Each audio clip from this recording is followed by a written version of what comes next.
I found my birth certificate and my whole life collapsed. My name is Maya, and for 17 years I was sure of exactly one thing: I belonged. Not in some grand cinematic way, just in the quiet, ordinary way you belong to the people who pack your lunches and nag you about homework and leave the bathroom light on because they know you're scared of the dark. I was the middle kid, the glue child, in what I always called our comfortably boring family. Mom, Anna, ran on coffee, scented candles, and this calm, gentle energy that could make even a flu diagnosis sound like a bedtime story. Dad, Stephen, was reserved and practical, the kind of guy who read manuals before building IKEA furniture and who never raised his voice unless one of us ran into the street. We weren't rich, but we weren't struggling either. 3-bedroom house with peeling paint on the porch but a brand new dishwasher inside. 2 cars that always sounded a little sick in winter. A dog that shed on everything white. Maddie, my older sister, was the golden child who seemed to wake up with eyeliner already perfect. Cole, my little brother, was chaos with legs permanently sticky and always one joke away from getting grounded. And me. I was the one always caught in the middle, always trying to mediate, always trying to figure out why I felt slightly out of sync with everyone else. It was tiny stuff at first. My hair came in darker, thicker, more unruly than Maddie's soft brown waves or Cole's lighter, almost blonde mess. My skin tanned faster in the summer. When I spoke, sometimes a faint lilt crept in on certain words, like an accent that didn't belong to anyone else in the house, even though I'd lived nowhere but here. Relatives would joke, "You sure you're Anna and Stephen S?" And everyone would laugh, and I'd laugh too because that's what you do when something stings and you can't explain why. I told myself it was nothing. Families are weird. Genetics are weird. But that feeling, like looking in the mirror and seeing a face that didn't quite match the family lineup behind me, never fully left. Then last winter, I went digging through the hallway closet for my passport for a school trip. I pushed past winter coats that still smelled like last year's bonfires, old shoe boxes, a busted printer. That's when I saw it. A plain manila envelope on the top shelf, half buried, with birth records written across the front in my mom's careful handwriting. It should have been boring. It should have been just paperwork. But opening that envelope ended the life I thought I had. Before everything cracked open, my life looked like 1,000 small warm moments glued together. Sunday mornings were pancake mornings, and Dad took them way too seriously. He had this whole ritual, mixing the batter the night before, leaving it in the fridge, flipping each pancake only once to preserve the integrity of the bubbles, like we were on some cooking show instead of standing barefoot in the kitchen in mismatched pajamas. Maddie would scroll her phone at the table, pretending not to care, but she always ate the most. Cole would build syrup dams around his pancakes, flooding them until Mom wrinkled her nose and said he'd get a stomachache. Every Christmas, Mom forced us into coordinated outfits for family photos. We'd stand in front of the fireplace, cheeks pink from being dragged away from our presents, and Dad would set the camera timer and rush into the frame last second. Mom's laugh always came right as the shutter clicked, high and surprised, like she was genuinely delighted that we were there, that we were hers. When I think about my childhood, I mostly hear that laugh echoing off the kitchen tiles. See her wiping her hands on a dish towel before pulling me into a hug that smelled like dish soap and vanilla. I loved them not in some complicated, distant way, just stupid, obvious love. I loved the way Dad would tap twice on my bedroom door before opening it like he was knocking a secret code. The way Mom rubbed tiny circles on my back when I was sick, staying awake longer than she should just to make sure your breathing sounds okay. I loved how Maddie let me borrow her clothes even when she complained, and how Cole would fall asleep against me during movie nights, head heavy on my shoulder. But if I rewind far enough, I can see the cracks that were always there. Adult conversations would evaporate the second I walked into a room. I'd push open the kitchen door and find Mom and Dad standing too close, talking low, their faces tight, and suddenly everything would snap into lightness. "Hey May, want some tea?" like they'd been rehearsing. Sometimes I'd catch my name, then the quick throat clearing, the way their eyes darted away. Family photos lined the hallway, and at first glance they looked perfect. But once when I was maybe 13, I realized almost none of them showed me as a baby. There were framed pictures of Maddie as a newborn, her head tiny in Dad's big hands. Cole in those ridiculous bunny ears on his first Easter. There were toddler photos of me, sure, me in pigtails, me finger painting, but nothing with that red-faced, scrunched-up newborn look. I asked Mom about it once, teasing, "Did you just forget I was born?" She'd paused, just a half second too long, then laughed and said, "We were exhausted by the time you came along. Second babies get fewer photos, ask any parent." I believed her. Of course I did, because love makes you blind. Or maybe it just makes you decide that whatever feels wrong is just in your head. I took every weird whisper, every missing picture, every "you don't really look like your mom" comment and stuffed it into a box inside myself labeled, "Don't ruin a good thing." And for years that box stayed closed. The day everything changed was perfectly ordinary, which somehow makes it worse. It was February, the kind of cold that makes your breath feel like it's freezing inside your chest. Our school was organizing this week-long trip to DC, and I needed my passport for the first time since middle school vacation. Mom told me it was in the hallway closet in the blue folder with the insurance stuff, like she always does, like she's the human Google Drive of our family. So I dug in. I pushed through a dense jungle of winter coats we never quite put away, right, old backpacks with broken zippers, a stack of board games missing half their pieces. My fingers were numb from rummaging through cold fabric when I saw it, a manila envelope, thick and slightly bent, wedged between a stack of tax folders and an old shoebox. Birth records written in blue ink on the front. Mom's handwriting, no question. It didn't even make sense to hesitate. Birth records are normal, boring, even something you toss in a file and forget about. But something about the way it was buried, not just filed, made this weird prickle run up my spine. My fingers shook a little as I pulled it out. I told myself I was just being stupid and dramatic, that it probably had everyone's birth certificates together. I opened it. On top was a document with that official ugly paper and faint blue lines, the kind of paper that smells like offices and waiting rooms. My eyes jumped straight to the name without meaning to. Maya Elise, my first and middle name exactly right, but the last name underneath wasn't mine. It was Thompson, it was Rivera. For a second my brain just skipped, like it buffered. I stared at it, waiting for it to change, waiting for my eyes to catch up. Then I saw the rest: mother, Rosa Rivera; father, David Ruiz; hospital, St. Joseph's, Brookfield. That wasn't where mom said I'd been born. She'd told me this whole detailed story about going into labor during a snowstorm, about the hospital 5 minutes away, about dad almost crashing the car because he was so nervous. We'd driven by it once. She pointed and said, "You see that building? That's where they handed me you," all wrinkled and furious. On this paper, the date of birth matched mine, the time matched, but the hospital didn't, the parents didn't. None of it matched the story that had been fed to me my entire life. A buzzing started in my ears. I flipped through the rest of the folder, hands clumsy, papers sliding onto the floor. There were pediatric records with my name and a different address than the one I grew up in. There was a court document with blacked out lines, words like custody and temporary guardianship barely visible. My heart was pounding so hard it actually hurt. "Maya, you find it yet?" Mom's voice floated from the kitchen, casual, annoyed in that everyday way. I couldn't answer. My mouth was dry, my tongue useless. I grabbed the birth certificate with my name, my wrong name on it, and I walked down the hallway in this weird, floaty slow motion like I was walking underwater. Mom was at the counter chopping carrots. She looked up, smiling automatically, then saw my face and the paper in my hand. The knife slipped a little in her hand. "What's wrong?" she asked, but her eyes had already dropped to the document. I watched the color drain from her face like someone had opened a drain in her neck. She didn't reach for it, she didn't even move. "What is this?" My voice sounded strange, thin, and shaky. "Who is Rosa Rivera? Who is David Ruiz? Why does this say I was born somewhere else?" She opened her mouth, closed it. For the first time in my life, my mother looked like she had absolutely no idea what to say. Her fingers trembled around the knife handle. She set it down very carefully, like she was afraid it would explode. "Maya," she whispered, "just my name, nothing else. No explanation, no lie, no easy joke." And in her silence, in the way her shoulders slumped and her eyes filled with tears she didn't let fall, I felt something inside me split. She knew. Whatever this was, she knew. And she hadn't told me for 17 years. I didn't even hear my dad come in. The back door creaked and thudded closed. His boots clomped on the tile. "What's going on?" he asked, light and gruff. Then he saw the paper in my hand, the way mom's face looked like wet paper, and he just stopped. He took one step closer, reading the top of the certificate from where he stood. His face went pale in a way I'd never seen before, his jaw tight. He didn't ask what it was. He didn't say it was a mistake. He just exhaled this long, defeated sound and muttered 5 words under his breath that landed harder than anything I've ever heard. She wasn't supposed to find out. In that moment, my entire life, everything I thought was solid, my name, my parents, my place, just dissolved. That night is burned into my memory like a movie I can't stop watching, except I'm in it. And my chest physically aches every time I hit play. After those 5 words left my dad's mouth, the rest of the afternoon blurred into screaming and crying, and this awful stunned silence that kept swallowing the edges of things. I remember mom reaching for me and me jerking back like her fingers were on fire. "Please," she kept saying, "let us explain." But every time she said us, something sour twisted in my stomach. Us, them, not me. I didn't belong in that word anymore. Eventually, they sat me down at the dining table. The same table where we'd done birthday cakes and science projects and stupid board games. Now it felt like a witness stand. My hands were fists in my lap, nails digging crescents into my skin. My face was hot and sticky from crying and my head hurt. Mom's eyes were swollen, mascara smudged into gray shadows. She stared at the wood grain instead of at me. You are our daughter," she started, already stumbling. "But we didn't, it was." "Just say it," I snapped. My voice cracked, but I didn't care. "Say the word." She flinched like I'd hit her. "You were adopted," she finally forced out, "but not the normal way." Those words didn't make sense. Adoption was paperwork and agencies and smiling social workers in my head. The word normal sounded rotten in her mouth. "What does that even mean?" I asked. "Not the normal way. What did you do?" She took a shaky breath. "Your biological parents, they were friends, close friends, Rosa and David. You knew them when you were a baby, but you don't remember." Her voice got this faraway sound, like she was talking about a story that happened to someone else. "Things fell apart. There were problems. The state got involved. They were going to lose you to foster care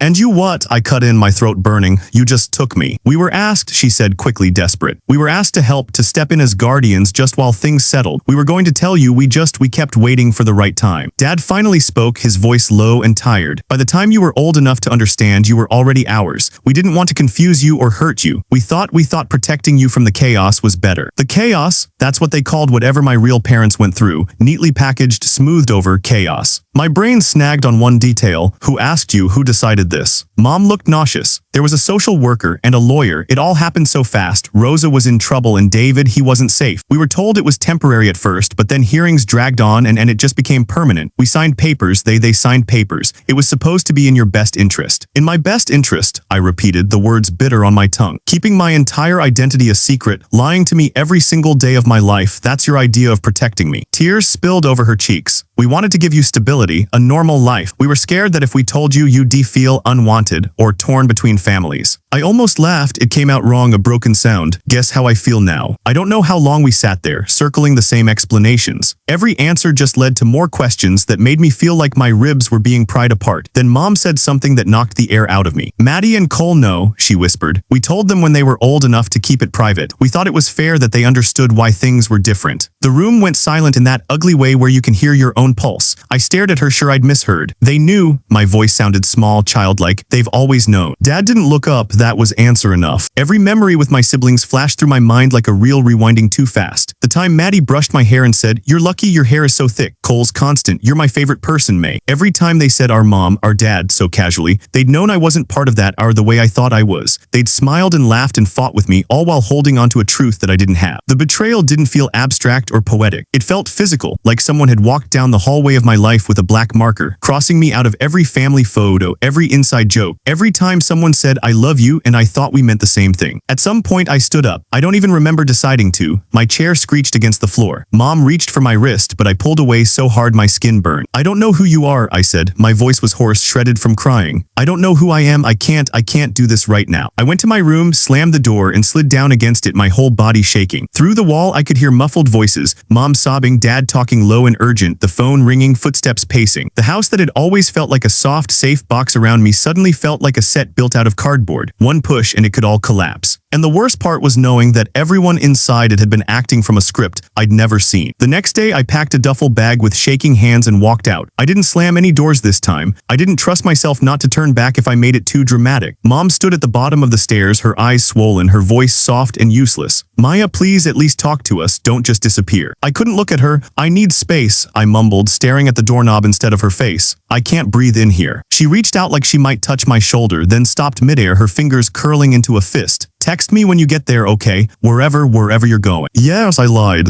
I went to the only place that made sense, my best friend Lily's house. We'd been friends since kindergarten, the kind of friendship where you know exactly how loud her dad sneezes and which cabinet her mom keeps the good cereal in. When she opened the door and saw my puffy eyes and overstuffed bag, she didn't ask questions. She just stepped aside. "Come in," she said quietly. "My parents will understand." They did mostly. We told them a version of the truth, edited for shock value. Big family secret, lots of lying, I need a few days away. They gave me the small spare room, really more like a glorified storage closet with a bed, and said I could stay as long as I needed. I thought distance would make it easier. It didn't. My phone lit up constantly at first, Mom calling, Mom texting, Dad trying once, then going quiet. Maddie sent me long paragraphs. "I wanted to tell you, I swear they made us promise, I'm so sorry, please talk to me." Cole's messages were shorter, panicked. "Are you mad at me? I didn't want this either, please come home." I read them all, I answered none. My thumb hovered over the reply button so many times I swear I could feel the letters under my skin, but every response I drafted sounded like someone else. I stopped going to the school cafeteria, started eating in the art room instead. It took about 3 days for the rumor mill to do its job. I don't know who first posted it, but I know exactly how it got out. One afternoon, I was scrolling numbly through Instagram and saw a comment under a photo of me and Maddie from last summer. "Crazy how y'all aren't even real sisters." My heart dropped. Lily's face went tight when I showed her. "That has to be from Sasha," she muttered. "You know she and Maddie overshare everything. She probably mentioned it in some 'I'm so stressed about my family' rant, and Sasha's incapable of keeping her mouth shut." By the end of the week, I could feel eyes on me in the hallway. Half curious, half pitying, I'd walk past clusters of people and their conversations would dip, then spike with that artificial brightness that screams, "We were just talking about you." I heard snippets. She just found out. Her whole life was a lie. Imagine being stolen like that. Stolen, adopted, hidden. I didn't know which word fit, so I hated all of them. Mom started sending letters. Actual letters in the mail like it was 1995. Lily would dump them on my borrowed desk, pale envelopes with my name written in my mom's looping handwriting. I left them unopened for a while, just stacked them in a neat accusing pile. Eventually, one night when I couldn't sleep and the dark felt too loud, I ripped one open. She wrote about how scared she'd been when she first held me, how she'd promised herself that whatever mistakes my biological parents made, I wouldn't have to pay their price. How the system fails kids all the time, and she'd watched it happen and couldn't stand the thought of me bouncing from home to home. The words "desperate to save you" came up more than once. But woven through the apologies was this stubborn thread of justification. We did what we thought was right. We never meant to hurt you. If you knew the whole story, you'd understand. It didn't feel like she was trying to sit in my pain. It felt like she was trying to drag me back into her version of events, where lies were just protective omissions and my confusion was a necessary casualty. Therapy was Lily's mom's idea. She handed me a business card one morning over toast like she was offering me extra jam. "She's good," she said. "Helped me when my dad died. Just give it a try." So I did. The therapist's office smelled like mint tea and old furniture. I sat on a gray couch and stared at a plant I'm pretty sure was fake. I told her the facts: birth certificate, other parents, years of lies, and she nodded, occasionally writing something down. "How do you feel when you think about going home?" she asked. "Like I'm walking into a crime scene," I said. "Except I'm the body and everyone's pretending they didn't bury me." We unpacked anger, betrayal, grief. Apparently you can grieve a version of your life that never happened. I hated that idea. It felt self-indulgent. But every time I saw a mom hugging her kid at the grocery store or a dad ruffling his teenager's hair in the parking lot, something in me recoiled. Even kindness felt sharp now, like a reminder they loved you but they also lied. They gave you everything and they took something you didn't even know you had. I was surrounded by people trying to help, and all I could feel was the shape of what I'd lost. Curiosity is a cruel thing. It sits in your chest and gnaws, even when you know that feeding it might hurt more. After a few weeks of floating in this numb gray space, the birth certificate I'd shoved into my bag that first day started calling to me. I'd unfolded and refolded it so many times the creases were beginning to tear. Two names glared up at me every time I looked: Rosa Rivera and David Ruiz, my biological parents. Or at least the people who started the story my adoptive parents interrupted. I told myself I was just going to look, just see if they were alive, if they lived nearby, if they had other kids. The same way you might Google an old teacher or a childhood friend, except my hands were shaking as I opened my laptop. I started with Rosa. Her name was less common than David S., and the combination of her full name and the city listed on my birth certificate narrowed things fast. I found an old LinkedIn that hadn't been updated in years. A half-abandoned Facebook profile with a profile picture of a woman in her early 30s, big dark eyes and a tired smile. She looked familiar. That freaked me out enough that I closed the tab and stared at the ceiling for 10 minutes before I kept going. Then I saw a tagged photo from a recent birthday party. The woman in it was older than the profile picture, maybe early 40s now, a few more lines around her eyes, hair pulled into a messy bun. She was laughing at something off camera, mouth open, and there it was, my face, my exact cheekbones, the same way my eyes crinkle when I really laugh, my own nose but on someone else. My stomach flipped. For the first time, I understood what people meant when they said blood recognizes blood. It felt like looking into a warped mirror that reached back in time. I messaged her before I could overthink it. I kept it simple. "Hi, this is going to sound strange, but I think you might be my biological mother. My name is Maya. I was born on date at St. Joseph's in Brookfield. Your name is on my birth certificate, I just found out." Then I waited. Every second felt like an hour. I kept checking my phone, refreshing the app, pacing the tiny spare room until Lily threatened to hide my phone if I didn't sit down. 3 hours later, my screen lit up. "Hi Maya, I've been waiting 17 years for this message." We moved from text to phone call to planning an in-person meeting in the span of 2 days. She lived one state over, 2.5 hours by bus. Lily insisted on coming with me. "If this turns into a Lifetime movie, I'm not letting you go alone," she said. The bus ride felt unreal. I stared out the window at gray highways and dead winter trees, trying to picture the woman I'd talk to soon. Mother, stranger, both. She met us at a small coffee shop near the station. I spotted her immediately. She was sitting by the window, fingers wrapped around a paper cup, leg bouncing. When she saw me, she froze. Her hand flew to her mouth and her eyes flooded. Up close, the resemblance was even louder. Same dark hair, same stubborn eyebrow that arches higher than the other. The same tiny freckle near the left side of the chin. She stood up slowly, like she was afraid I'd disappear if she moved too fast. "Maya," she breathed. My name sounded different in her mouth, softer, layered with 17 years of what-ifs. Can I hug you?" I nodded before my brain caught up. Her arms were around me in an instant, tight and shaking. She smelled like cheap floral perfume and laundry detergent. It felt like hugging a stranger and coming home at the same time, and that contradiction alone almost made me pull away. We sat. Lily hovered protectively at my side. Rosa wiped her eyes with the back of her hand. "I don't know where to start," she said. "I have imagined this conversation 1,000 times and now I can't remember a single script." "Maybe start with why," I said. My voice shook less than I expected. "Why you lost me." She swallowed hard. "I didn't lose you," she said quietly. "I had you taken." The story spilled out messy and raw. She was 24 when she had me. David, my biological father, was charming at first, then controlling, then violent. She tried to leave him 3 times. The last time he called the cops on her claiming she'd attacked him. He bruised himself to sell the story. He told them she was unstable, dangerous, unfit to be a mother. There was a conviction wrongful, she insisted, her eyes blazing, in prison time, not years and years, but long enough. They said I neglected you, she said, voice breaking. They said I put you in danger. I was in a cell when I found out you were placed with Anna and Steven. I knew them. We were friends. I begged them to keep you safe just until I could get out and get my life together. Temporary, I whispered, the word like a shard of glass in my mouth. She nodded. That's what they told me. Temporary guardianship. We even signed papers to make it official. I thought I was doing the right thing. I thought you'd be with people we trusted instead of strangers. What happened when you got out? I asked. She stared into her coffee like it held the answer. I called, I wrote letters. At first, Anna met me at a park once or twice with you. You were too small to remember. Then the visits got shorter, then they stopped. She stopped answering my calls. She changed her number. The social worker said it would be too disruptive to remove you from a stable home now that you debonded with them. The lawyer said if I fought it, I'd probably lose and maybe never see you again. The system backed them, not me. The system? That faceless cold machine my adoptive parents always hinted at when they talked about saving me. I'd always pictured it as some monster they fought on my behalf. Now I realized they'd used it, hidden behind it. I tried, she said, voice cracking, but I was poor, just out of prison with this record hanging over me that wasn't even true. They looked at me and saw a stereotype. They looked at Anna and Steven and saw the perfect couple. I couldn't compete. My chest ached. Did you know they never told me? She laughed, bitter and small. I figured, if they were willing to cut me out of your life completely, lying to you about where you came from probably wasn't hard. Lily squeezed my knee under the table. My head spun. On one side, my adoptive parents who had fed me, clothed me, loved me, but also tore out a whole chapter of my life and burned it. On the other, Rosa, who'd given birth to me, fought for me and been quietly erased. The real villain isn't you, I said slowly, looking at Rosa. It's this system that decided who deserved to be my parent, and the people who took advantage of that. Rosa's eyes filled again. I'm not perfect, she said. I've made mistakes, big ones, but I never stopped being your mother in here. She pressed a hand to her chest, even when every paper said otherwise. I didn't know how to respond, so I just held her gaze and let myself feel the weight of two truths at once. I had been loved, and I had been stolen. Anger is exhausting. It burns hot, then leaves you hollow, like everything inside you turned to ash. After meeting Rosa, that anger had a new direction. It wasn't just a vague fury at lies anymore. It had faces, dates, paperwork. My adoptive parents had not just forgotten to tell me the truth. They had actively rewritten it, using courts and silence and time. Eventually, I knew I had to go back. Not back to living there, but back to their faces, their explanations, their excuses. I couldn't move forward without hearing what they'd say in the shadow of what Rosa had told me. I messaged Mom, I want to talk in person, all of us. Her reply came almost instantly. Yes, whenever you're ready. Walking up the front steps of the house I grew up in felt like approaching a stranger's door. The paint on the porch was still peeling in the same spots. The wind chime still clinked softly. The welcome mat still had that stupid pun, home is where the heart is. I'd never noticed how ironic that sounded until then. Mom opened the door before I could knock. Her breath hitched when she saw me. Maya, she whispered like my name was fragile. Behind her I saw Dad in the hallway, shoulders tense, hands shoved deep in his pockets. We sat in the living room, everyone on different islands of furniture, like we were afraid physical proximity might make the words hurt more. Maddie and Cole were there too, perched on the edge of the love seat, both looking sick with guilt. I met her, I said, skipping any soft opening. My gaze bounced between Mom and Dad. I met Rosa. Mom's face crumpled instantly. Oh God, she murmured, pressing her fingers to her lips. Dad closed his eyes for a second, like he'd been bracing for this and still wasn't ready. She told me everything, I continued. About David, about the wrongful conviction, about how you were supposed to take care of me temporarily, about how you cut her off. That's not fair, Dad said sharply. You don't know what it was like back then. She was unstable. Her life was chaos. We were trying to keep you safe. Unstable how? I shot back. Because she was poor. Because she had a record for something she says she didn't do. Because she didn't fit your idea of a good mom. Mom wiped at her eyes. She put you in danger, Maya. She chose a violent man. She stayed when she should have left. And you chose to erase her, I said, my voice rising. You chose to take a temporary guardianship and turn it into a permanent lie. You chose to keep my entire history from me. You think that isn't dangerous? We loved you, Dad snapped. We gave you a home, stability, everything you needed. You were always ours. Who cares what some paper says? Those some papers are my life, I replied. My name, my parents, my entire identity. You cared about paperwork when you signed to keep me. You just stopped caring when it came to telling me the truth. Maddie spoke up, voice trembling. Maya, we were kids when they told us. I was like 10. They made it sound like if we said anything, we'd ruin your life, ruin our family. I wanted to tell you so many times, but I was scared. I turned to her. Do you have any idea what it feels like to realize your big sister, the person you trust most, knew all along and smiled in your face anyway? Tears slid down her cheeks. I'm sorry, I was a coward. Cole's voice was a whisper. I thought you knew, he said. For a long time, you just acted so normal. I didn't want to be the one to say it out loud. The room was thick with grief and guilt, and words that had come too late. I'm not saying Rosa is perfect, I said, pulling my gaze back to mom and dad. She made mistakes, but she fought for me with nothing. You had everything, stability, money, the system on your side, and instead of using that to help her get me back safely, you used it to keep me. Mom's shoulders shook. We were afraid, she whispered. Afraid you'd be tossed back and forth. Afraid you'd end up in a worse situation. Afraid we'd lose you. We convinced ourselves that if we just kept going one more year then another, we'd find the right time to tell you. But there is no right time to tell your child that their entire origin story is a lie. So you chose never, I said. You chose the lie over my right to know who I am. The argument spiraled, looping back on itself. Every family rule they'd ever enforced, honesty, respect, no secrets, felt like a joke now. How many times had I gotten grounded for lying about something stupid, like a bad grade or a party, while they sat on the biggest lie of all and told themselves it was noble? My voice shook harder, my hands trembling in my lap. You didn't just protect me, I said quietly. You protected your version of us, the perfect little family, and you expected me to be grateful. Mom reached toward me, desperate. We are grateful for you. We love you so much. That's all we've ever. But you only love me fully when I accept your story, I cut in. When I pretend Rosa is a ghost and you're the only ones who matter. The second I step outside that version, I'm confused or ungrateful. Silence heavy, suffocating. I stood up, my legs unsteady but forced forward by adrenaline and heartbreak. I can't stay here, I said. Not right now, maybe not ever, I don't know. But I do know I can't live in a house that only feels safe if I forget half of who I am. Maddie reached for my hand and missed. Please don't go, she choked. I stepped back, my whole body shaking. I have to, I whispered. Then I walked out. This time I didn't look back. Somewhere between two mothers and two last names, I stopped recognizing myself. I'd look in the mirror and feel like I was staring at a composite sketch. Part Anna's careful discipline, part Rosa's stubborn fire, part something else entirely that belonged to neither of them. Every feature felt loaded. Whose nose was this? Whose eyes? Whose voice? School became background noise. Homework slid into a pile on my desk and stayed there. Teachers pulled me aside with concerned faces. We've noticed a change, they'd say gently, and I'd nod like I cared enough to fix it. Friends didn't know what to say. Some overcompensated, inviting me to everything, checking in constantly. Others backed away like my story was contagious. I floated, days blurred. There were moments when I'd catch my reflection unexpectedly on a window, a dark TV screen, and flinch. For a split second, I didn't recognize the girl looking back. I'd tilt my head, squint, trying to see whether she resembled the woman who packed my lunches or the one who cried over coffee telling me about prison. Neither answer felt complete. The therapist called it dissociation. Your brain is trying to protect you from an overload of conflicting truths, she said calmly, like she was describing a software update. You've lost your narrative. We need to help you build a new one. But building anything requires solid ground, and I didn't feel like I had any. Rosa tried to give me space without disappearing. She texted sometimes, little things. A photo of the sunset with "thought you might like this color." A note before my math exam. You've always been good with numbers, even as a toddler. Rooting for you. It was strange, getting memories of myself that I didn't remember. Life hacked into before and after. I kept her at arm's length at first. I didn't know how to let her be anything more than a tragic backstory, but she showed up quietly without demands. When my art teacher announced a small student showcase, Rosa asked if she could attend. Only if you're comfortable, she added. I can stand in the back. I don't have to talk to anyone. I'd like to see what you create. The night of the showcase, I walked into the gym-turned gallery and nearly turned around. Parents everywhere pointing at paintings, snapping pictures, bragging. Families intact, or at least pretending. I felt like an imposter with a name tag. Then I saw her. Rosa stood near the far wall, dressed simply in jeans and a sweater, hands clasped, eyes scanning the room like she was hunting for me but too scared to move. When our eyes met, she lifted her hand in a tiny wave, not the frantic, overexcited wave of someone trying to claim you, but a soft, cautious hello. A question, not a demand. She didn't rush over. She didn't introduce herself to my friends as Maya's real mom. She drifted slowly towards my section of artwork, waiting until I was close enough to make the first move. I walked up beside her, heart hammering. She smiled, eyes shining when she looked at my painting, a messy, abstract piece I'd titled Split. It was all jagged lines and clashing colors, two halves almost pulling apart but stitched together at the center. It's beautiful, she said, voice hushed. It looks like it hurt to make. I nodded. It did.